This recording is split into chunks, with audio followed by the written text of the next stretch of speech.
Hey there, my name is Megan and welcome back to my channel. Today I'm going to be doing the mid-year book freakout tag. This is a tag that I do every single year, and to be honest, I was really hesitant about doing this tag because my 2022 reading has not been very good. To be honest, I've only read 13 books this year. 2 of those were nonfiction for school, and about 5 of them were Robin Hobb, maybe more than that. So I don't really have a ton of diversity in my reading this year, but we're only halfway through the year and I'm excited to see what else I can read in the other half of the year. But I love doing this tag. But before we go ahead and get on into the questions, if you are not already subscribed to my channel, please go ahead and hit that subscribe button as well as the little bell icon so you can be notified every time I post new bookish content. I post new videos every Monday, Thursday, and Saturday, and sometimes other days throughout the week. And don't forget to check down in the description box below for links to all of my social medias, my Buddy Read Discord, and my Patreon, where you can be entered into winning book giveaways from me. Question 1 is, what is the best book that you have read so far this year? And I'm going to have to go with Assassin's Fate by Robin Hobb. I just finished this a couple of days ago, and I do have my copy of it, but it's downstairs, and I don't feel like going downstairs, so I'll put a picture up here. But this is the last book, as far as I know, in Robin Hobb's Fitz world, Farseer world, Fitz in the Fool world. And it's just, this is the 9th book following Fitz and the Fool, and it's something that I've been invested in since I was 25, 26 years old when I first read book 1 of the Farseer trilogy. So it was basically a very bittersweet conclusion to a lot of time spent with these characters. And Hobb just brought everything full circle. She addressed different parts of her realm of the Elderlings that we were introduced to in Live Ship Traders and the Rainwild Chronicles, which I haven't finished. And it was just providing closure. And we got to experience Fitz later on in life as a senior adult and kind of how he fits into the world that she created for him now. And I just flew through the end of that book because I just was gobbling it up and it was so emotional. So a book that, no joke, I'm still thinking about. Question 2 is the best sequel I've read so far in 2022, and I'm going to go with Arm of the Sphinx by Josiah Bancroft. This is book 2 in the Books of Babel series, and I fell in love with Senlin Ascends, and it took me forever to get to book 2, but I'm so glad I did because the world was just expanded so much more, and we are introduced to the Sphinx, who is kind of this mysterious person or entity that knows everything about the Tower of Babel and has dealings with everything that goes on there. And then the cliffhanger that this book ended on with regards to Senlin's journey to find his wife and whether or not she was alive or not and what she was involved in was just, it angered me and it also intrigued me. So I really want to find out what happens because there are certain avenues that he can go down that is really going to make me mad or make me very happy. So this book definitely gripped me and I can't wait to start book 3.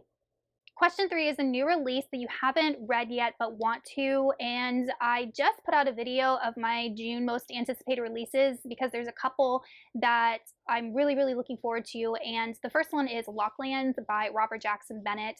This is the 3rd book in the Founders trilogy and the final book in the trilogy, and I read Founderside and Shorefall, and it's such an action-packed world that follows awesome characters, and the world and magic system is incredibly intricate and unique, and it follows a world where people can basically write this magical code to animate objects to do and act a certain way.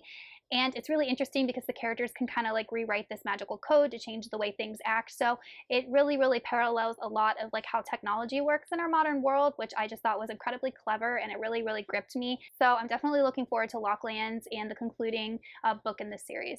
Question 4 is the most anticipated release for the second half of the year, and for me, I cannot wait to get my hands on The Martyr by Anthony Ryan. This is book 2 in his Covenant of Steel series. I read The Pariah in January, have a full review of it, put that up in the cards for you guys.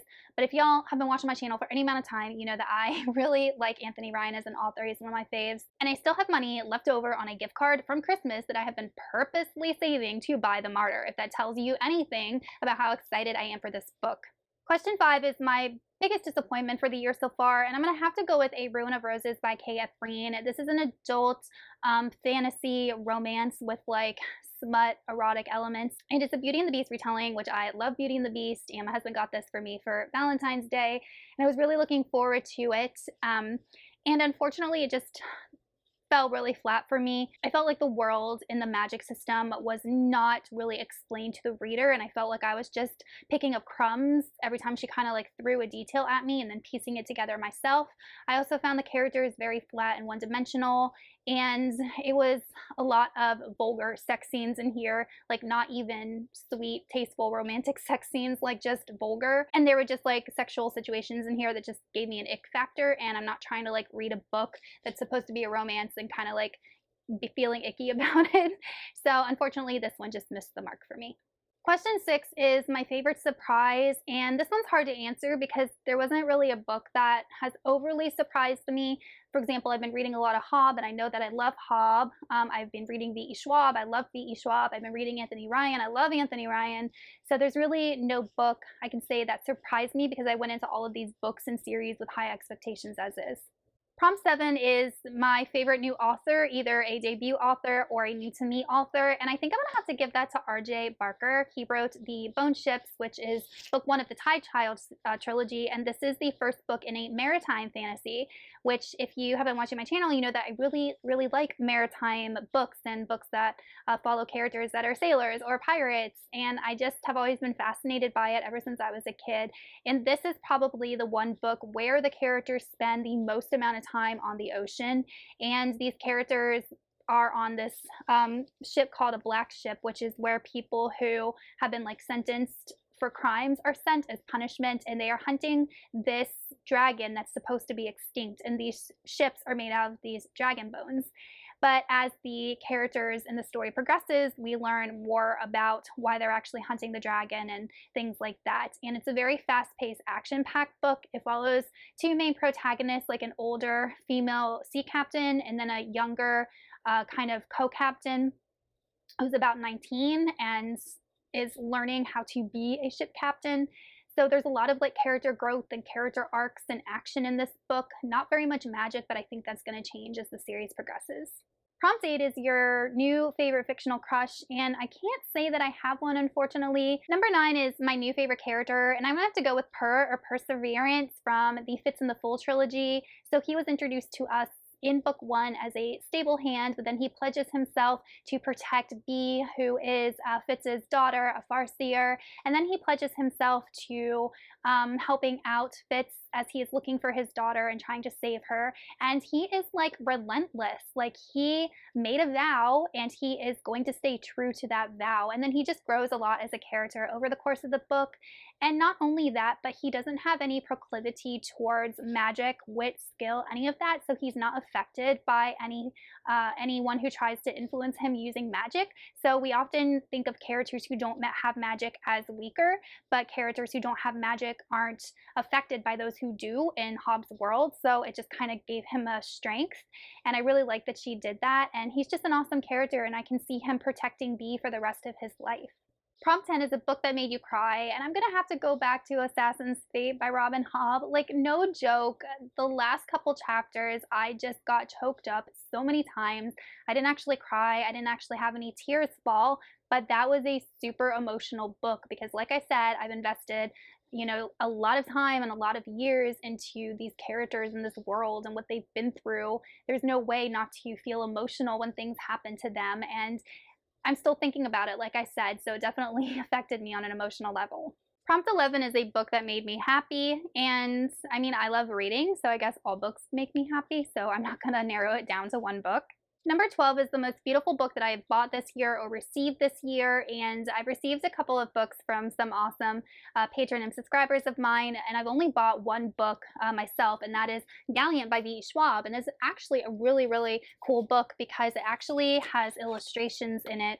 So first off, I do like the cover, but there are illustrations on the end pages that I really like, as well as inside, because the character is reading her mom's journal, and her mom uses a lot of like illustrations in her journal, so they tried to recreate that visually for the reader. So it really added a lot to like the story in the book.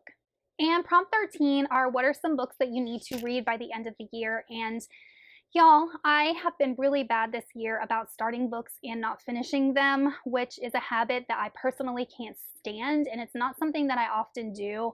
It's been really hard for me to keep my, I guess, interest with books this year, which reflects in how many I've read. But a couple of books that I really want to finish by the end of the year is Project Hail Mary by Andy Weir, Empire of the Vampire by Jay Kristoff. Just a little note on this. I stopped reading this in December because I was not happy with some of the things that the author was implying. I just got into a really bad headspace about it. But I have 200 pages left, y'all. 200 pages, which is nothing. This book is like really, really long. So it's been enough time where I've kind of like calmed down and I'm not mad about it anymore. So I've been wanting to re-jump into this and finally finish it. Valor by John Gwynne, I think I put on hold a year and a half ago, maybe. And I think I'm going to have to read a summary about what happened in the first part of this book because I honestly don't remember, but I really am not going to go back and read half of this book. So I'll just find a summary somewhere. Peter Pan, I started listening to the audiobook. I got through the first couple chapters. It's not even a long book. It's a children's classic. I can finish it. And then lastly, The Queens of the Lear. One of my patrons had picked this for me to read, and I just was unable to get to it. And it's on my radar. It is one that I plan on reading because he is a self-published author, and I have a copy of his book, which has like a similar nature to The Queens of the Lear. So he wanted me to read this first before reading his book, and it's just a goal of mine to get that done in 2022. All right, you guys, that is it for the mid-year book freakout tag. Let me know in the comments some of your answers to these prompts, and I will see y'all in another video soon. Goodbye.